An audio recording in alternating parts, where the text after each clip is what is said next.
Hello class 7th, welcome to जनित गुरु fundamental. मैं हूं निकी पंडित एंड हम आ चुके हैं heat transfer in nature. So crash course में आज हम ये वाला चैप्टर करेंगे एंड अगेन आज की क्लास में आपके पास है टोटल 25 क्वेश्चन एंड आपको बताना है कि आउट ऑफ 25 क्वेश्चन आपसे कितने क्वेश्चन हुए हैं। ओके, सो शुरू करते हैं फिर हम अपना आज का लेक्चर एंड आई होप कि आप सभी तक मेरी आवाज एकदम क्लियर आ रही होगी। ठीक है, तो देखो ऐसा नहीं है कि सिर्फ और सिर्फ हम कुछ क्वेश्चन ही प्रैक्टिस करेंगे। ठीक है, अभी आपको माइंड मैप भी मिलने वाला है ये सारे के सारे एमसीक्यू सीरीज खत्म होने के बाद, तो उसके लिए आपको तैयार रहना है। ठीक है, चलो शुरू करते हैं फिर। फर्स्ट क्वेश्चन है हमारा, व्हाट इज हीट ट्रांसफर? बता दो जल्दी, हीट ट्रांसफर क्या होता है? Flow of thermal energy from low temperature reservoir to high temperature reservoir. ठीक है, थर्मल एनर्जी मतलब थर्मल का मतलब होता है जो हीट से रिलेटेड हो। ठीक है, तो थर्मल एनर्जी का flow from high temperature reservoir to the low temperature reservoir, first option है हमारा। Now, flow of energy in the form of heat from higher temperature reservoir to the lower temperature reservoir, and flow of thermal energy irrespective of the reservoir temperature, and none of these. Heat transfer कैसे होता है बच्चे? Yes, heat transfer कैसे होता है? बता दो जल्दी जल्दी जल्दी बताएंगे भाई, हीट ट्रांसफर कैसे होता है? High temperature to lower temperature और lower temperature to high temperature. सोचो जल्दी, सोच लिया? यस, क्या आपने इसका आंसर सोच लिया है? देखो, जब भी हम हीट के बारे में बात करते हैं, है ना, तो वो हमेशा ज्यादा से कम की तरफ मूव करने की कोशिश करेगा। जैसे कि मान लो अभी हमारे पास कितना टेम्परेचर है, अगर इस रूम का टेम्परेचर 50 डिग्री सेंटीग्रेड होता और बाहर का टेम्परेचर हमारा कितना हो जाता? यस, बाहर का टेम्परेचर हमारा कितना हो जाता? जल्दी सोचो, कम होता है ना। तो हीट कहां से कहां पे ट्रांसफर होता? यस, देखो दो ऑप्शन है यहाँ पे हमारे पास, लो टेम्परेचर से हाई टेम्परेचर या फिर हाई टेम्परेचर से low temperature.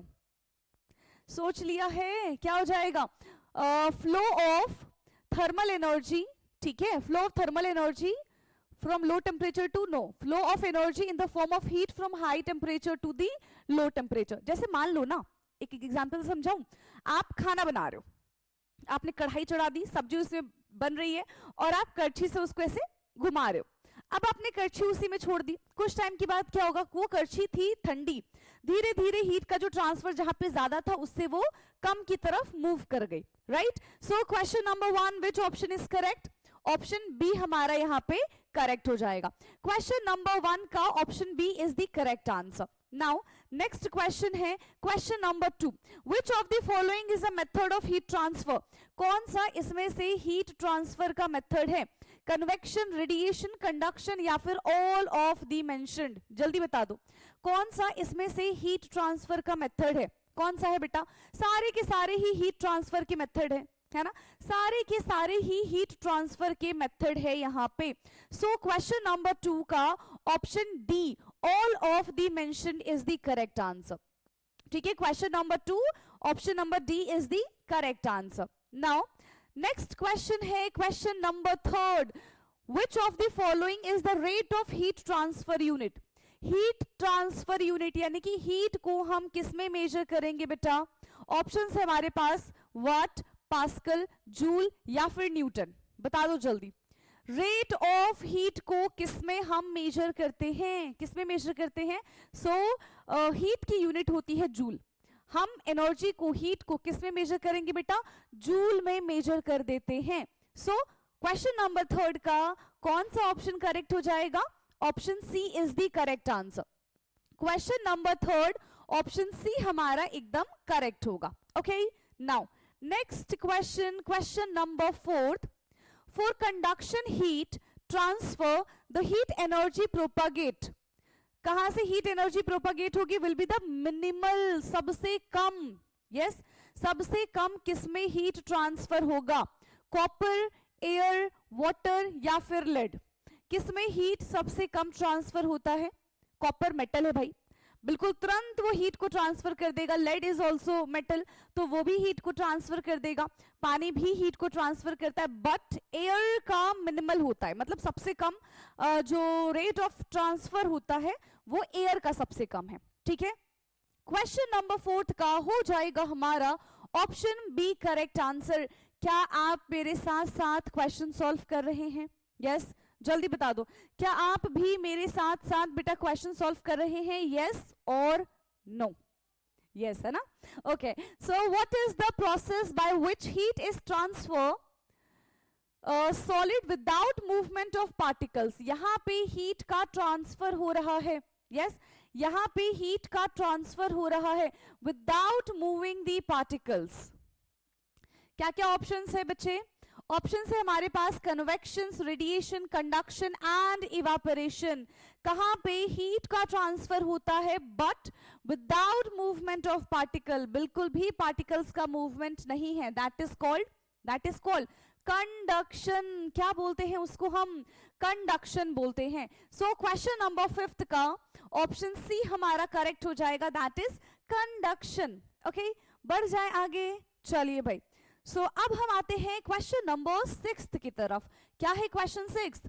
Which material is a poor conductor of heat? कौन सा इसमें से पुअर कंडक्टर है? गरीब की बात नहीं कर रहे है ना, ये नहीं सोचना कि कौन सा इसमें से गरीब कंडक्टर है। नो, इट्स पुअर कंडक्टर, मतलब जो इलेक्ट्रिसिटी कंडक्ट नहीं कर सकते हैं। बता दो जल्दी जल्दी। यस, इसमें से कौन सा ऐसा मटीरियल है which do not able to conduct electricity? Yes, जल्दी। कॉपर, आयरन, वुड या फिर एल्यूमिनियम? कॉपर, आयरन, वुड या फिर aluminium? C, metals are good conductor, है ना? जो मेटल्स होते हैं वो गुड कंडक्टर होते हैं, राइट? आपका क्वेश्चन है, क्या आप गुड कंडक्टर हो? Yes, you.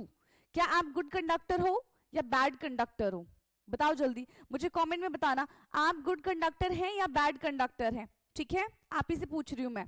चलो पहले इसका आंसर बता दो अब कि क्या हो जाएगा। Which one is a poor conductor?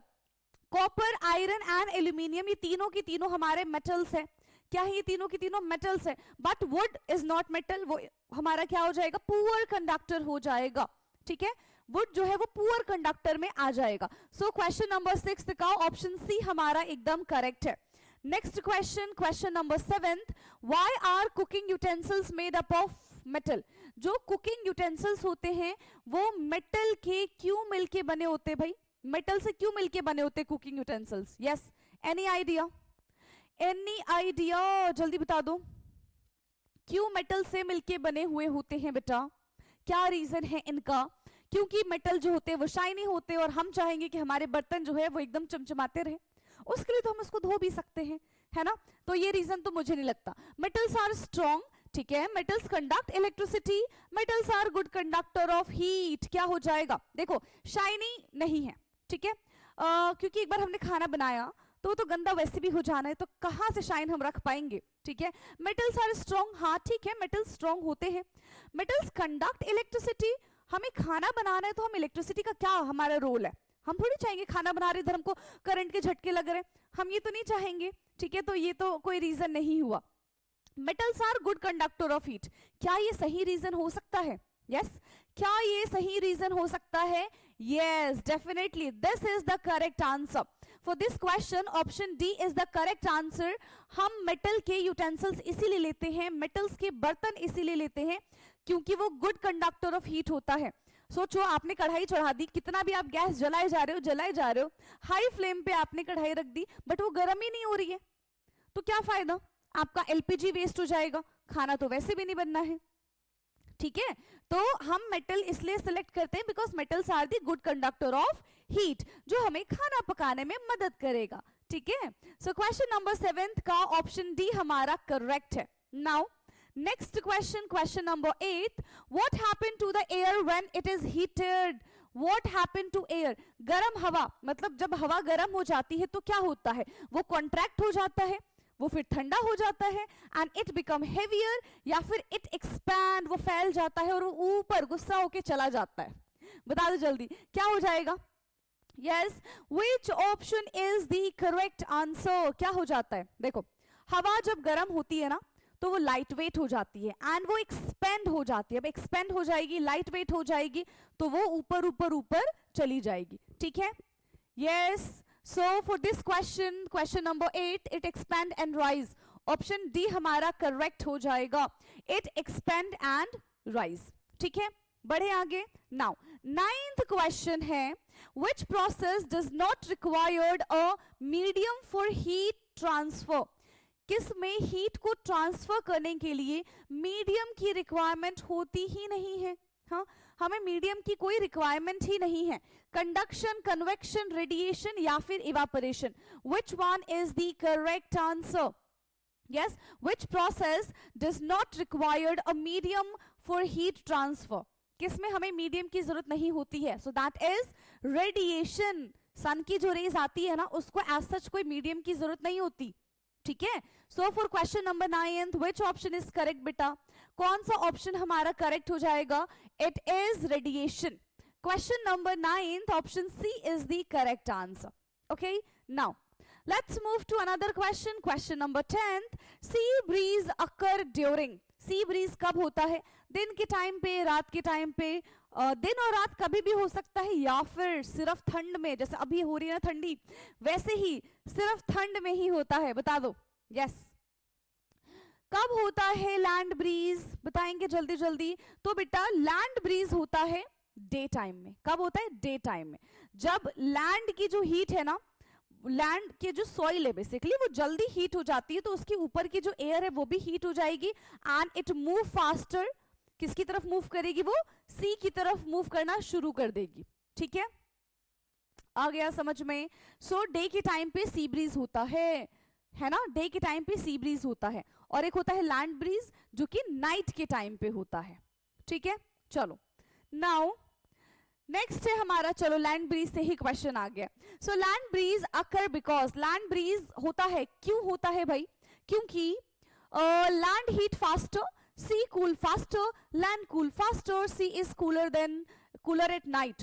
देखो, जो लैंड है, जो जमीन है, जो रेत है, वो जल्दी गर्म होती है और जल्दी ठंडी हो जाती है। तो दिन के टाइम पे वो बहुत जल्दी गर्म हो जाती है एंड रात के टाइम पे वो बहुत जल्दी ठंडी हो जाती है एज कंपेयर टू वाटर। ठीक है, तो यहां पे क्या हो जाएगा? At night land cool faster than the sea. जो लैंड है वो ज्यादा जल्दी ठंडा हो जाता है सी के कंपैरिजन में।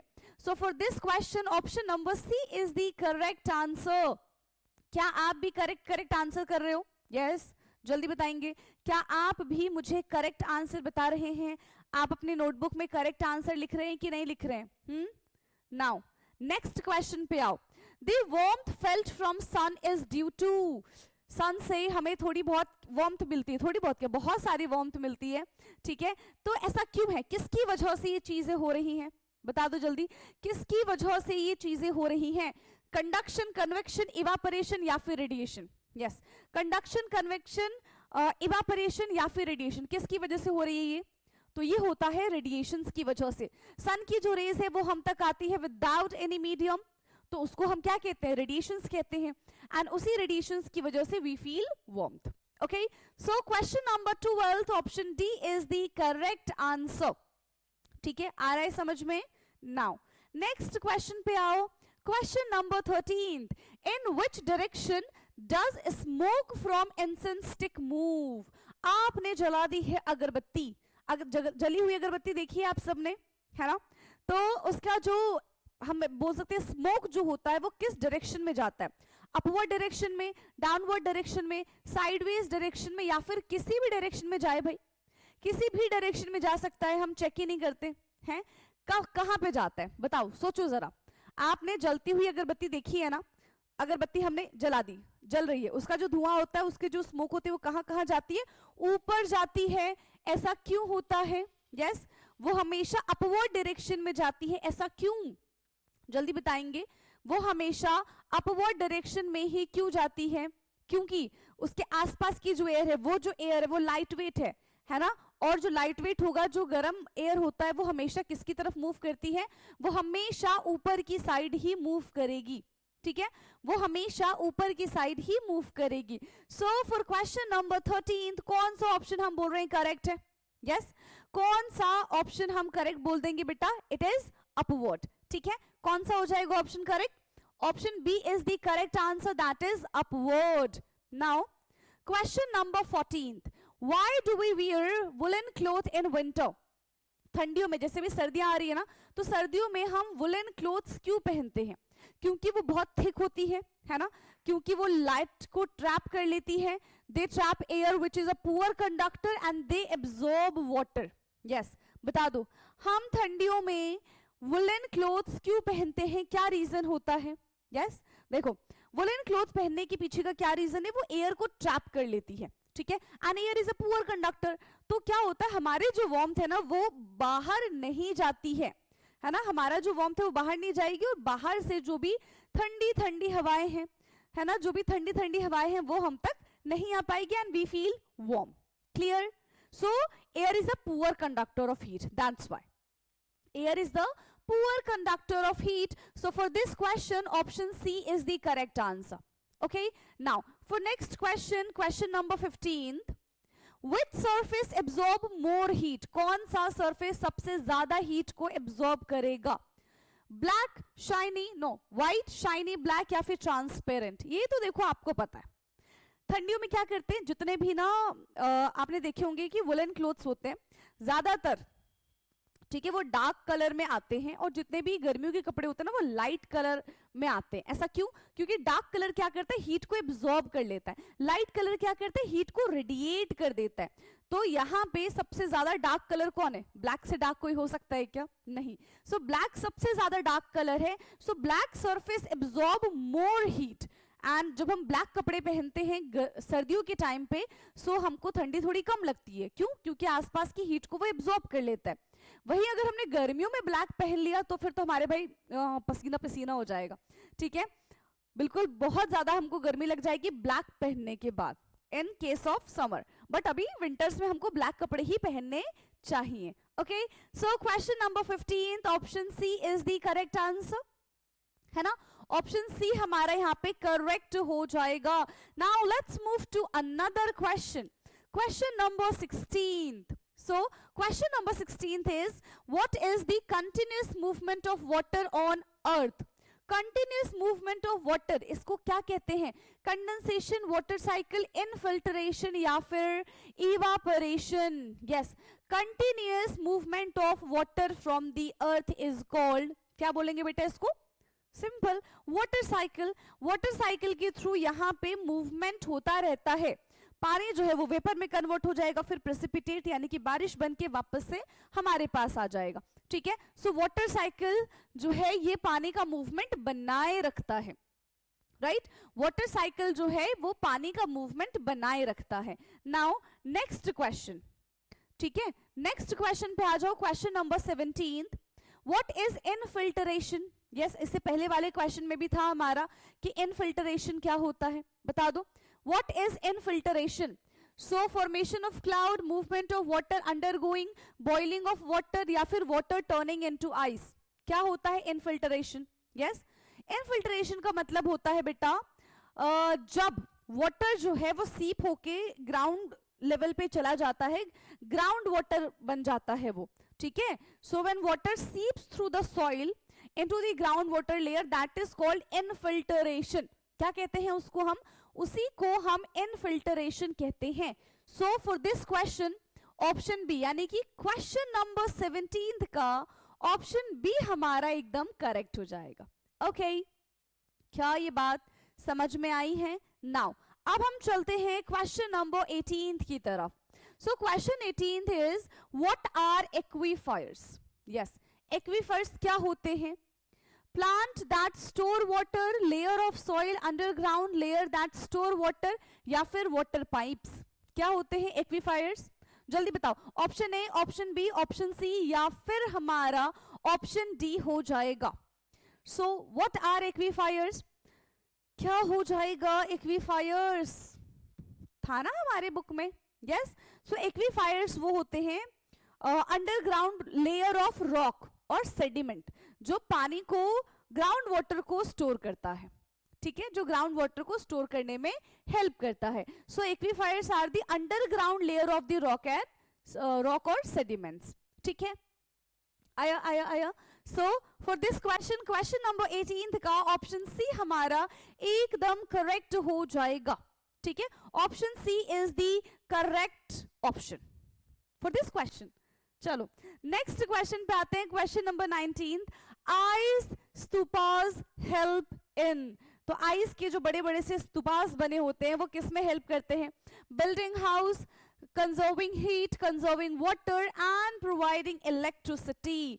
तो वो जो बड़े बड़े बर्फ के जो स्तूपास होते हैं वो हमें किस में हेल्प करते हैं बेटा? तो वो basically they are the artificial glacier. ठीक है, वो कैसे होते हैं? वो आर्टिफिशियल ग्लेशियर होते हैं जो धीरे धीरे मेल्ट होते हैं एंड गर्मी में हमको पानी प्रोवाइड करने का काम करते हैं. ठीक है, क्या प्रोवाइड करते हैं? वो हमको पानी प्रोवाइड कराते हैं. So for this question conserving water is the correct answer. ठीक है, क्वेश्चन नंबर 19 का ऑप्शन सी हमारा करेक्ट हो जाएगा. Clear? Now next question, question number 20. So question 20, in convection heat is transferred by. तो कन्वेक्शन में हीट कैसे transfer होता है? Any idea? कन्वेक्शन में बेटा हीट कैसे ट्रांसफर होता है? Radiation wave, movement of particles, reflection या फिर नन? कुछ नहीं, बता दो जल्दी, जल्दी बताएंगे. So convection involve the actual movement of particle. यहाँ पे जिसके पास हीट होता है ना वही पार्टिकल्स का मूवमेंट हो जाता है. तो हीट पार्टिकल्स का ही यहाँ पे डायरेक्टली मूवमेंट होता है. इन केस ऑफ कन्वेक्शन, किसके केस में बच्चे? कन्वेक्शन के केस में. So for this question option B is the correct answer, that is the movement of particle. Convection में जिसके पास हीट होता है वही पार्टिकल मूव करना शुरू कर देता है. ओके, चलिए बहुत बढ़िया. अब हम बढ़ते हैं अपने नेक्स्ट क्वेश्चन की तरफ. सो नेक्स्ट क्वेश्चन है, which one of the following is not required for conduction. कौन सी चीज इसमें कंडक्शन के लिए रिक्वायरमेंट है ही नहीं? यस, कौन सी चीज इसमें कंडक्शन के लिए रिक्वायरमेंट है ही नहीं? Medium, contact between particles, radiation या फिर सॉलिड मटेरियल? जल्दी बता दो, which one of the following is not required for conduction. तो देखो कंडक्शन कर रहे तो मीडियम चाहिए होगा, पार्टिकल्स के बीच में कांटेक्ट की भी जरूरत है एंड मटेरियल भी होना चाहिए, सॉलिड मटेरियल. बट रेडिएशन का क्या काम है? Radiation is the another method of heat transfer ना. सो यहाँ पे अगर कंडक्शन या फिर कन्वेक्शन कर रहे हैं so there is no need of radiation. हमें रेडिएशंस की कोई जरूरत नहीं है. ठीक है, हमें रेडिएशंस की कोई जरूरत नहीं है. सो फॉर क्वेश्चन नंबर 17, जल्दी बताएंगे कौन सा ऑप्शन हमारा करेक्ट हो जाएगा? For question number 17 option C is the correct answer. ठीक है, हमारा ऑप्शन सी एकदम करेक्ट हो जाता है. नाउ अब चलते हैं हम next question, question 22. Why do we use clay cup for tea? जिसमें हम चाय पीते हैं बिल्कुल सुबह सुबह, है ना, एंड कभी कभी दिन में 4 बार. तो हमें वो कप जो हो है ना जिसमें हम चाय पीते हैं, तो वो किससे मिलके बना होता है? वो बेसिकली वो क्ले से मिलके बना होता है, right? So the question is कि why do we use clay cup? हम वो क्ले कप का इस्तेमाल क्यों करते हैं? बताओ जल्दी. क्योंकि वो चीप होता है, क्योंकि वो इको फ्रेंडली है, वो पुअर कंडक्टर ऑफ हीट है, या फिर वो फ्रेजाइल है? फ्रेजाइल का मतलब क्या है? जो आसानी से टूट जाता है. बता दो जल्दी, क्यों हम क्ले का इस्तेमाल करते हैं यहाँ पे? वाई? बताओ वाई? क्योंकि वो पुअर कंडक्टर है. ठीक है, क्योंकि वो पुअर कंडक्टर है. क्या मतलब है पुअर कंडक्टर का? मतलब कि वो हीट को ट्रांसफर नहीं होने देता, है ना, वो हीट को ट्रांसफर नहीं होने देता. तो जब आप उसमें चाय रखेंगे ना तो वो चाय उसमें बहुत लंबे टाइम तक गर्म रहेगी एज कंपेयर टू कि आपने स्टील के ग्लास में चाय रख दिया. तो स्टील के ग्लास में क्या होता है, क्योंकि स्टील का glass is a very good conductor, तो वो हीट को ना ट्रांसफर करने लग जाता है. ठीक है, सो इसीलिए पुअर कंडक्टर्स का इस्तेमाल करते हैं. आ गया? आया आ गया ना समझ में? So this is for question number 22. Poor conductor of heat होता है, इसी वजह से हम क्ले कप का इस्तेमाल करते हैं चाय पीने के लिए. Okay, now next question, question number 23. Which of these help recharge ground water? इनमें से कौन सा ग्राउंड वाटर को रिचार्ज करने में हेल्प करता है? यस, कौन सा इसमें से ऑप्शन करेक्ट है जो ग्राउंड वाटर को रिचार्ज करने में हेल्प करता है? सो सैंड माइनिंग, बोरोवेल या फिर rain water harvesting and road construction? जल्दी फटाफट से बच्चे बताएंगे। यस, कौन हेल्प करता है यहाँ पे? So it is rain water harvesting. क्या होता है रेन वाटर हार्वेस्टिंग? यहाँ पे हम बारिश का पानी अंडरग्राउंड में इकट्ठा कर लेते हैं, ठीक है, एंड ये एक्वीफायर्स को भी रिप्लेनिश करता है, राइट? सो यहाँ पे इसका करेक्ट आंसर क्या हो जाएगा? Which of these help recharge ground water? Yes, so it is rain water harvesting. वो क्या करता है? रेन वाटर हार्वेस्टिंग जो है वो ग्राउंड वाटर को रिचार्ज करने का काम करता है एंड साथ ही साथ एक्वीफायर्स को भी रिप्लेनिश करने का काम करता है। So for question number 23, which option is correct? Option C is the correct answer, that is rain water harvesting. Okay, now next question है question number 24, which one of these is a good conductor of heat? इनमें से कौन सा good conductor है? You know what is good conductor? Which have ability to conduct heat, right? That is good conductor. Okay, so हमारे options है plastic, ठीक है, glass, would and copper, ठीक है। So good conductor, see all metals are the good conductor for heat, right? And जो insulator होते हैं that is not good conductor for heat. तो यहाँ पे ना एक ही हमको मेटल नजर आ रहा है। क्या वो मेटल आपको नजर आ रहा है? यस, क्या वो मेटल आपको नजर आ रहा है? सो इसका आंसर हो जाएगा इट इज कॉपर। क्या हो जाएगा? Copper. Copper is a metal. बाकी ग्लास है, प्लास्टिक है, वुड है, ये सारे के सारे इंसुलेटर होते हैं। They do not conduct electricity, they are not good conductor, ठीक है। So for this question, option C is the correct answer, that is copper. Now, the last question of today's class and question number 25th is, a thermoflask prevent loss or gain of heat?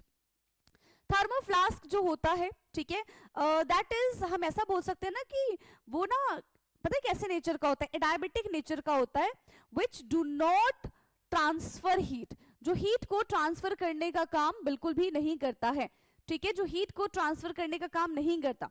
तो conduction सिर्फ और सिर्फ conduction के लिए applicable है, convection के लिए, radiations के लिए, या फिर सब के लिए? बता दो।